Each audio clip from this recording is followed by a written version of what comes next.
Una donna finisce nelle acque del Bacchiglione e i poliziotti delle volanti le salvano la vita utilizzando le cosiddette sacche da lancio. Sono dei salvagenti con una corda lunga oltre 20 metri, sono riusciti ad agganciare la signora e quindi a tirarla a riva e a salvarle la vita. Tutto nasce dalla segnalazione di un passante che vede una donna nel fiume e sul posto, una volta arrivati sul lungargine Rovetta, gli agenti vedono numerose automobili parcheggiate e persone che cercano di aiutare la donna, chiaramente in grave difficoltà sul lato opposto del Bacchiglione e che tentava di rimanere aggrappata alle sterpaglie presenti sulla riva. Data la difficoltà di arrivare velocemente con l'auto su quel lato del fiume, gli agenti delle due volanti prendevano le sacche da lancio e quindi, vista la pendenza della riva, riuscivano a scendere in due nel corso d'acqua, assicurandosi con le corde di salvataggio, ma venivano respinti dalla donna, una 71enne padovana, che continuava a ripetere di non voler essere aiutata.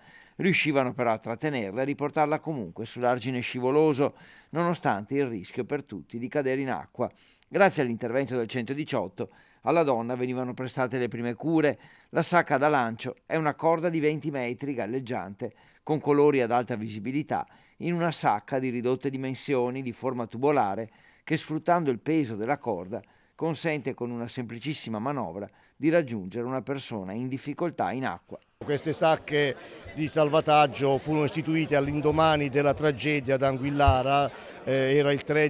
marzo del 2023 quando perse la vita l'assistente capo Zorzino Domenico. Da questa tragedia, da questo sacrificio di Zorzino, l'insegnamento è vista che Padova è caratterizzata da parecchi corsi d'acqua, questa dotazione agli agenti con queste sacche appunto specializzate che hanno consentito ieri di trarre in salvo una vita umana.